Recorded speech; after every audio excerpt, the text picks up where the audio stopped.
Ciao amici e amiche del segno dell'Acquario, benvenuti. Io sono Angela e questo è Exoteric World. È così che mi trovate sui social. Questo è l'oroscopo settimanale dal 6 al 12 luglio. Prima di iniziare vi ricordo che è una lettura generica, prendete solo ciò che vi risuona e potete integrarla col vostro ascendente per avere più informazioni. In descrizione trovate le recensioni dei mazzi usati, i link per acquistarli, i link alle playlist per conoscere il significato delle carte della Sibilla Lenormand e della Sibilla italiana. Vi invito a iscrivervi e abbonarvi al mio canale per sostenere il mio lavoro. Vi ringrazio moltissimo se lo farete o l'avete già fatto. E adesso partiamo con la lettura. Innanzitutto andiamo a vedere come andrà la vostra settimana con le energie principali, poi vedremo i segni zodiacali da attenzionare, l'amore, il lavoro e le finanze. La vostra settimana parte con la Falce, che è un'energia decisamente forte, perché spesso può farci capire che magari dobbiamo intervenire prontamente a prendere decisioni o gestire dei cambiamenti improvvisi. Sicuramente è una carta che ci permette di tagliare di netto un qualcosa, quindi di fare attenzione alla comunicazione. Ovviamente può essere molto positiva per soddisfazione, per il lavoro, per quello che stiamo facendo, eccetera, e quindi ci permette di raccogliere dei risultati. Ovviamente se quelle energie e quelle emozioni sono tanto troppo forti, allora ecco che ci consiglia di gestire al meglio queste cose, magari con l'aiuto di qualcuno oppure con un tipo di energia che proviene dalla carta del cane, e cioè con serenità, con maggiore equilibrio, con costanza e impegno. Forse abbiamo bisogno di procedere in altre situazioni, abbiamo bisogno di cambiare un po' alcune cose o le nostre stesse energie. Allora fate benissimo se magari avete esigenza di chiudere, di tagliare, di liberarvi, diciamo, di qualcosa proprio all'inizio della settimana, così insomma sarete molto più tranquilli, molto più sereni. Sul fatto che si stia preparando qualcosa può anche darsi, perché si vede una fase di valutazione, soprattutto di possibili idee e proposte che possono non solo arrivare, ma magari avete già in mente da un po' di tempo. Il libro consiglia di verificare, di studiare, di valutare, di programmare se avete bisogno di ulteriori informazioni per fare chiarezza, di chiudere forse con alcune situazioni. Ecco perché magari ci si deve mettere a tavolino e cercare lucidamente delle soluzioni. E i segni zodiacali da attenzionare sono quelli di Terra, Toro, Vergine e Capricorno, e troviamo anche quelli di Aria, Gemelli, Bilancia e Acquario. E adesso procediamo con l'ambito amore. Ambito amore, coppia single. Alcune cose ricordo che possono riferirsi anche alle relazioni più importanti di amicizia e famiglia. Vediamo una settimana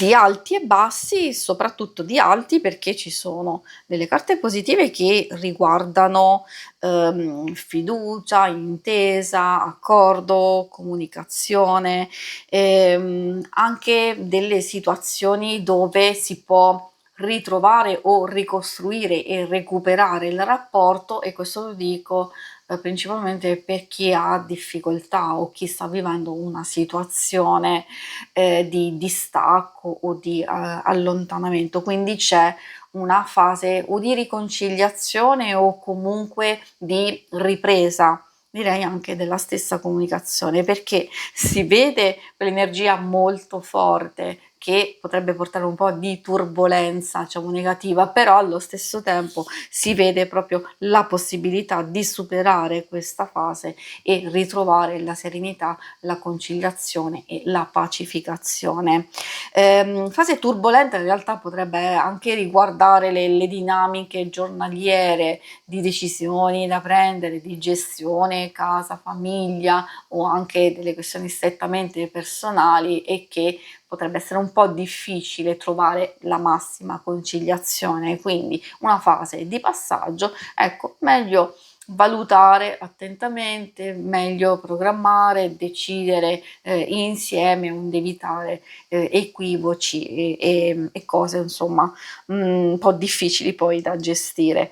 Per i single, un qualcosa che può riguardare una fase, diciamo, di miglioramento o comunque di maggior chiarezza e serenità, sia degli eventi positivi, però essendoci questo Giglio, soprattutto dopo l'oleandro, può indicare questa fase di superamento. In che senso? Cioè se state frequentando, conoscendo una persona, forse un po' di gelosia o altrimenti, sapete quella fase di incertezza quando in realtà non è che si conosce proprio bene la persona, allora è facile che ci siano fraintendimenti e ci si deve mettere pian piano in moto a unire due modi totalmente diversi, sia di fare alcune cose sia di pensarle e quindi c'è quella fase lì, ma totalmente passeggera. Altrimenti se non c'è nessuno effettivamente si può vedere prima di tutto per voi stessi una fase di taglio, di rigenerazione da situazioni precedenti,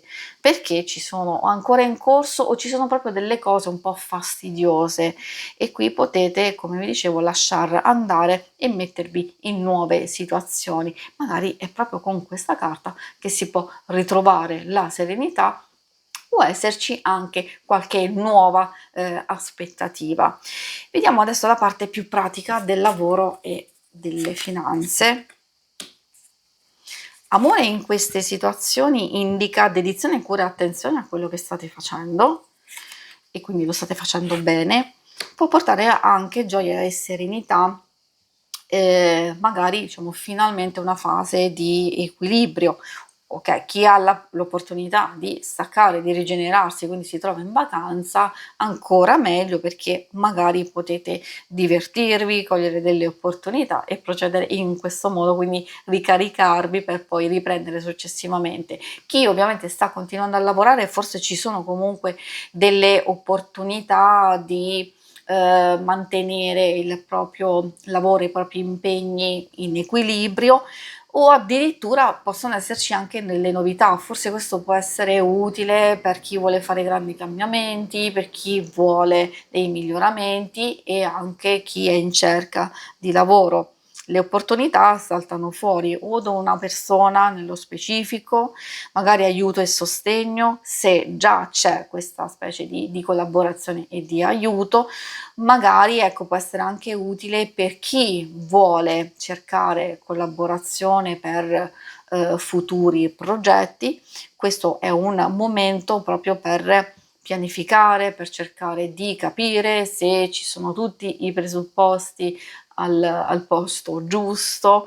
I deliranti, occhio, attenzione perché essendo un'energia molto forte, forse un po' troppo, allora bisogna valutare delle opportunità e delle notizie in arrivo, quindi positive se magari queste opportunità possono essere di progetti, di proposte, di collaborazioni, di nuovi inizi, proposta di lavoro, altrimenti magari delle cose che vi possono portare un po' di confusione, di incertezza o addirittura delle proposte che magari sono un po' troppo allettanti, quindi meglio fermarsi un attimino a fare le vostre valutazioni, soprattutto a verificare perché così non si corrono dei rischi inutili. Quindi ribadisco diciamo, il concetto proprio di prendervi tutto il tempo. Che possono arrivare delle cose positive? Assolutamente sì, occhio anche a quelle meno, ma lì riuscirete a capire e a lasciare andare. Si conclude qui la lettura, vi ringrazio per avermi seguita. Se volete in alto a destra trovate il logo per iscrivervi al canale, mentre in basso trovate le schermate per vedere il vostro oroscopo mensile e il lunare quindicinale. Alla prossima, vi auguro una buona settimana. Ciao!